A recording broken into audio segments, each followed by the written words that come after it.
Hoy les presentamos una de las historias más ricas y a la vez complejas de nuestra contemporaneidad.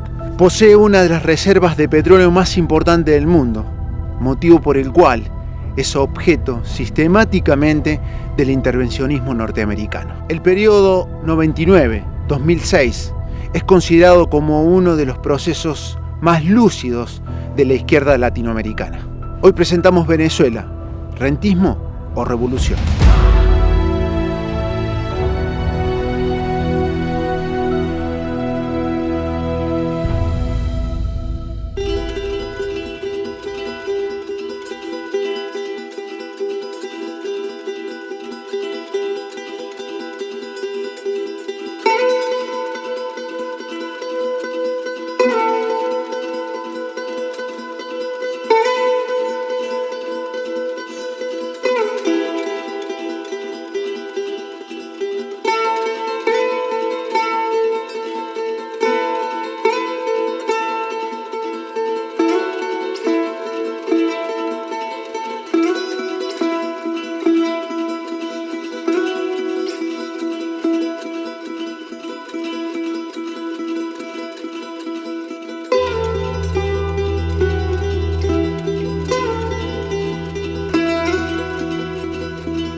De la colonia se sabía que salía del subsuelo un líquido negro, ¿no?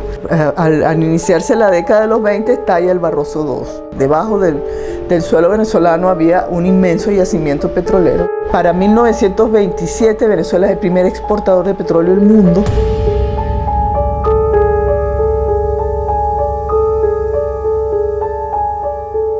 Eso fue para Venezuela una especie de milagro. Los primeros que toman conciencia de eso, ¿quiénes son? Pues el funcionariado que está en el Estado. Y eso marca mucho el ejército venezolano también. Y entonces en Venezuela hay un nacionalismo petrolero. De lo que era una población 85% en el campo, bueno, en 30, 40 años eso se invierte, ¿no? Entra el boom petrolero en el 73. Saltaron las magnitudes del ingreso fiscal petrolero, pero 10 veces, ¿no? De un año para otro. Nosotros sí podemos quemar las etapas que faltan del modelo industrializador y vamos a convertirnos en un país de primer mundo, con esos recetarios neoliberales, ¿no? La educación pública se viene al piso. Venezuela, que había sido uno de los países más igualitarios de América Latina, empieza a ver que empieza a abrirse una brecha y a tirar un paquetazo tipo shock. Esa bomba estalló el 27 de febrero del 89, estalló. Comenzó la crisis política venezolana que va a resolverse en el año 99 con la emergencia de un nuevo actor político.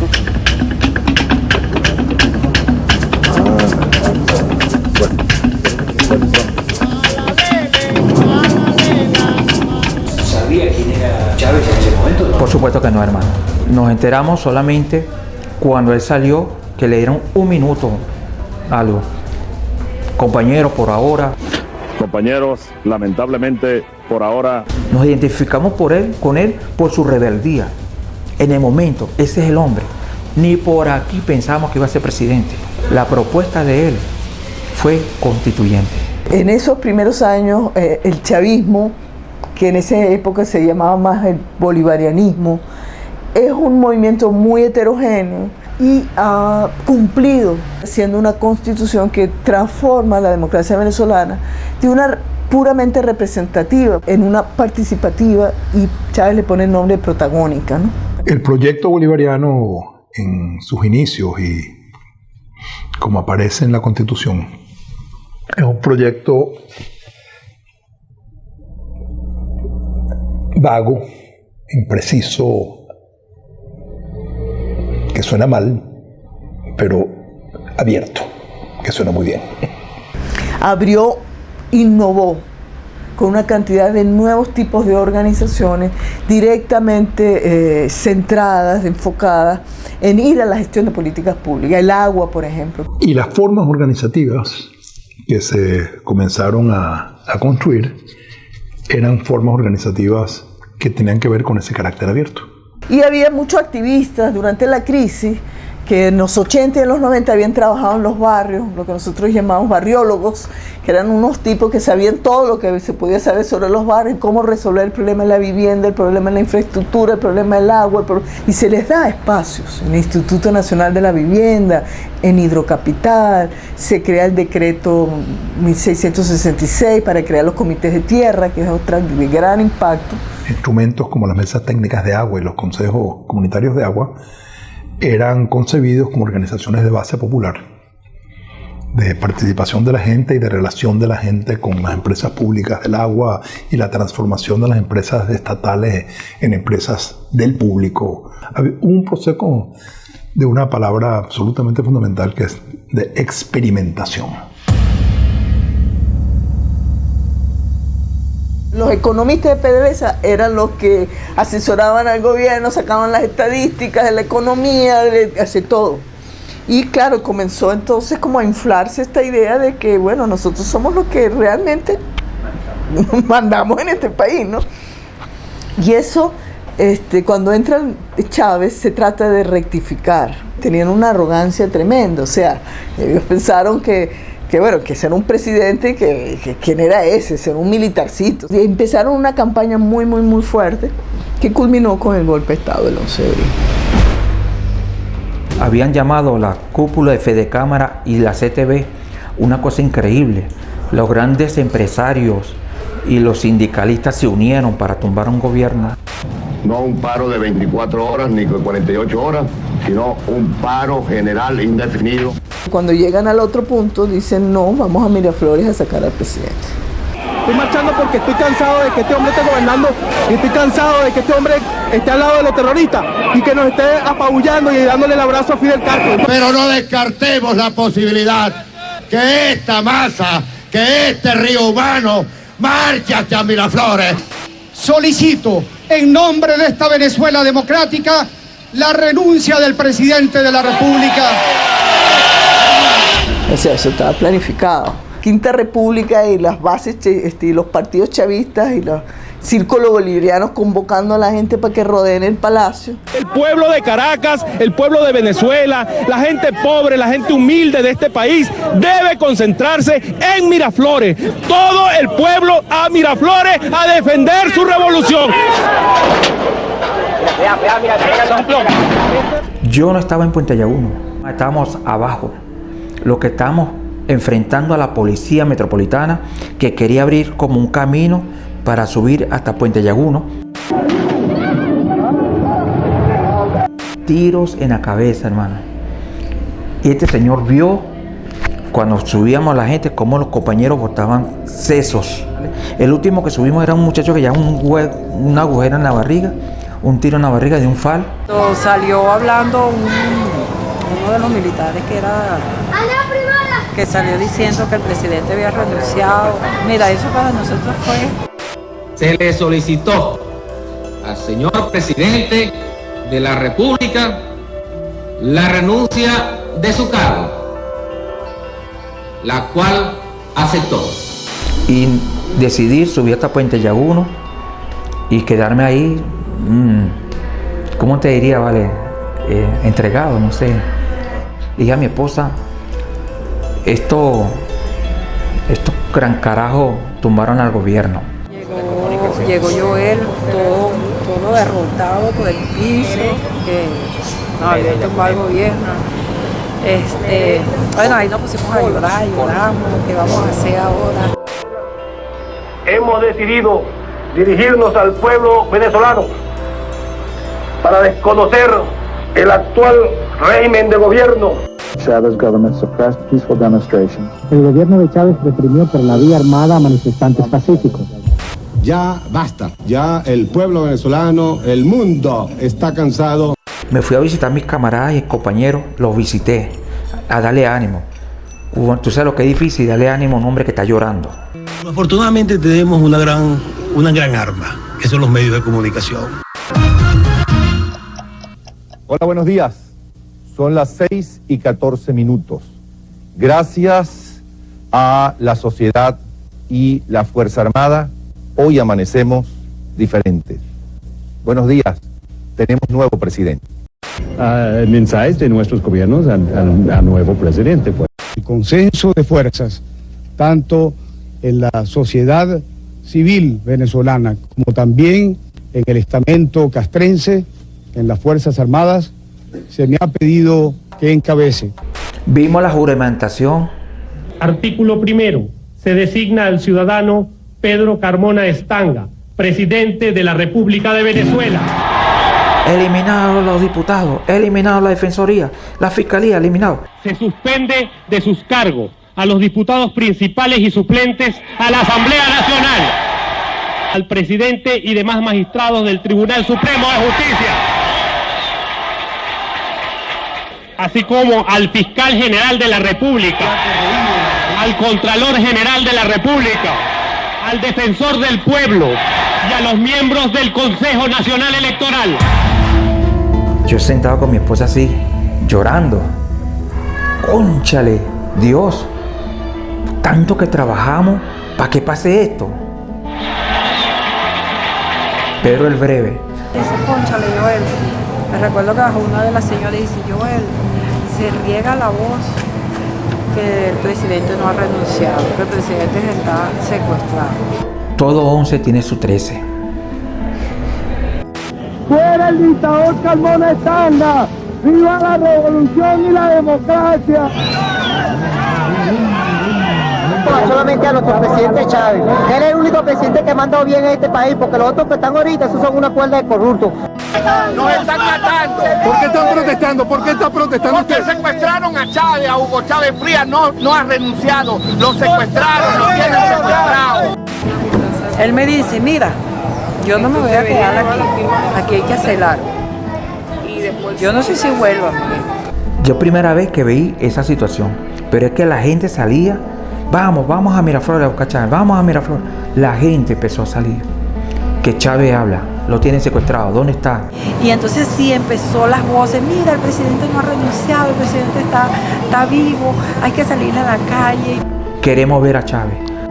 Al pueblo venezolano y a quien pueda interesar, yo, Hugo Chávez Frías, venezolano, presidente de la República Bolivariana.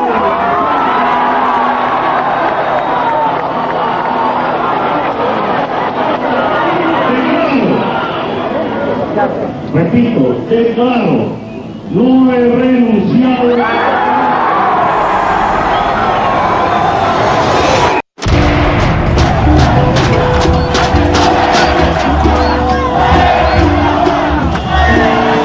Nuestro sueño, con nuestros hijos, queremos a nuestro presidente. Así nos cuesta la vida, pero queremos que él esté aquí. Y cuando nosotros venimos en la madrugada, escuchamos los helicópteros. Y todos los televisores de mi barrio, toda esa zona por ahí, todos con los televisores prendidos. Cuando yo llegué a mi casa ya Chávez estaba hablando. Este es un proceso de contra-revolución.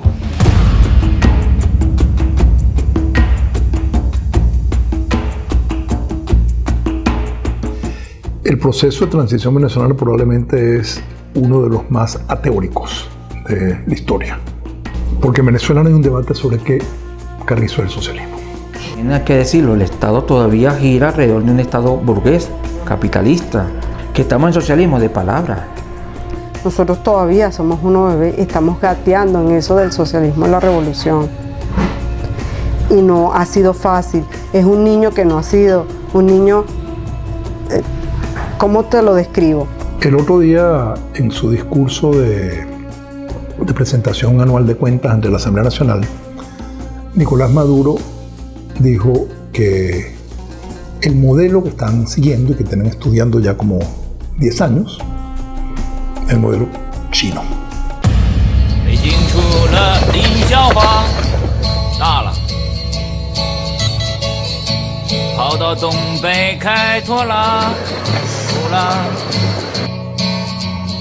多亏一个邓小平，改革开放下海了，发了。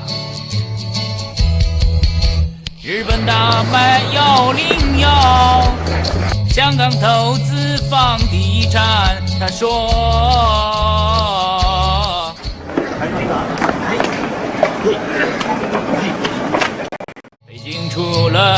笑话大了，跑到东北开拓了，苦了。多亏一个邓小平，改革开放下海了，发了。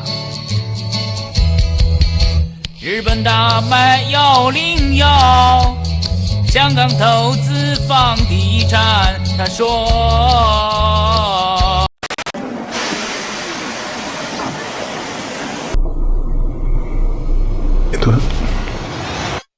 Cuando tenemos un niño planificado, cuando tenemos un niño proyectado en el mundo, ya le tenemos la cuna, ya le tenemos, nació como un niño no deseado, nació de la necesidad y por supuesto no había cuna preparada. En Venezuela tenemos 100 años de industria petrolera, 100 años de lógica rentista.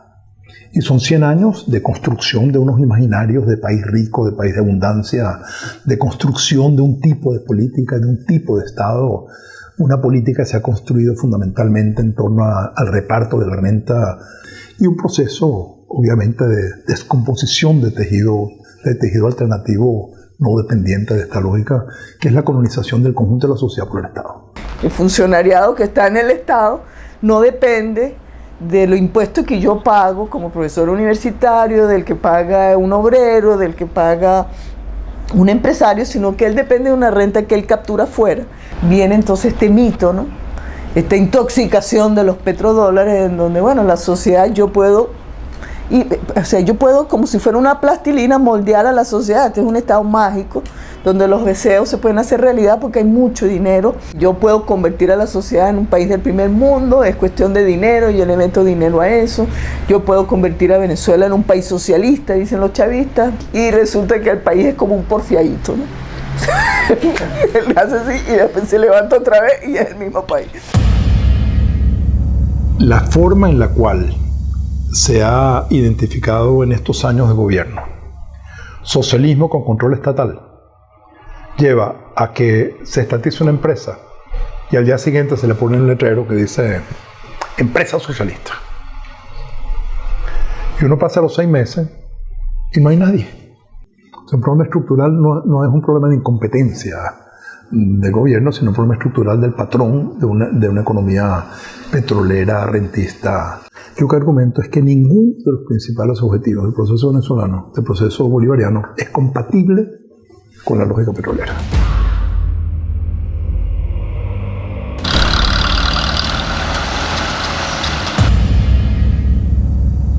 El proceso bolivariano en la Constitución, en los diferentes discursos, en las diferentes políticas públicas y ahora en el Plan de la Patria, que ahí está la construcción de la democracia participativa, de la democracia protagónica.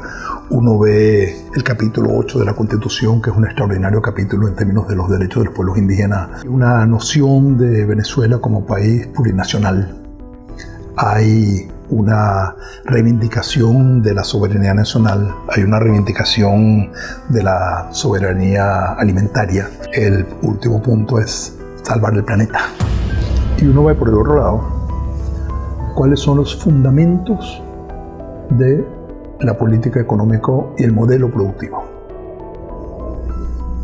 Este modelo productivo, si uno ve los mapas de Petróleos de Venezuela, significan terminar de cubrir lo que falta del territorio nacional que estaba fuera de la explotación petrolera, a ser sometido a la explotación petrolera. Significa que la parte donde no hay petróleo, que es fundamentalmente el margen sur del Orinoco, que es toda la zona de Guayana, ha sido definido como el gran arco minero.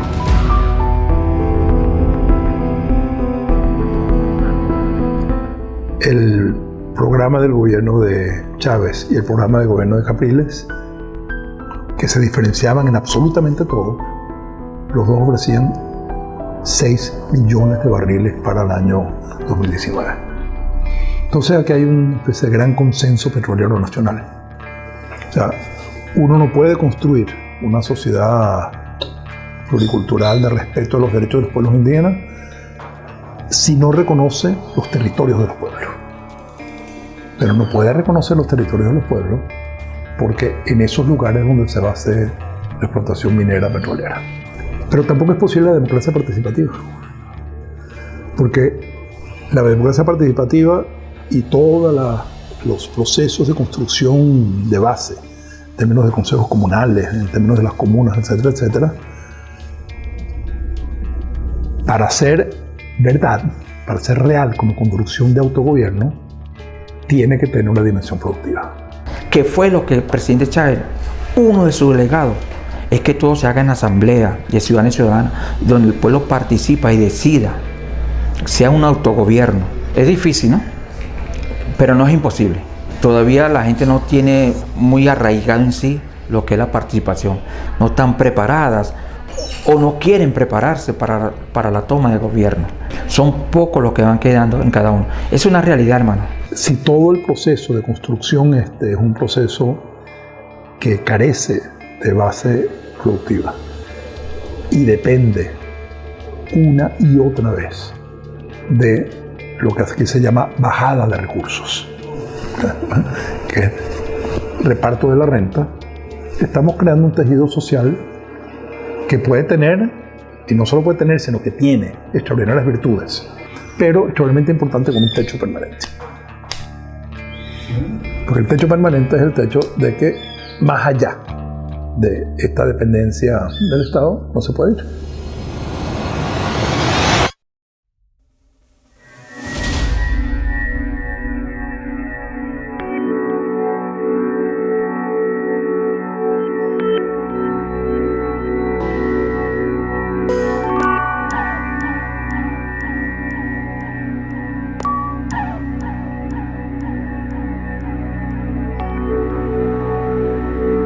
Fidel para mí es como un padre, ¿sabes? Maybe he's a communist. Es un comunista. ¿Y qué tiene de malo que sea comunista? No tiene ninguna cosa muy anacrónica. Bloquear un país. Eso es del siglo XVI. El mundo. Larry, hay muchos mundos. Tenemos que aprender a respetarnos y a vivir en este mundo con nuestras diferencias. Es el capitalismo el culpable de la gran crisis que está azotando este país y el mundo entero. No es el socialismo. El socialismo es la salvación de este planeta. Rosa Luxemburgo decía, socialismo o barbarie.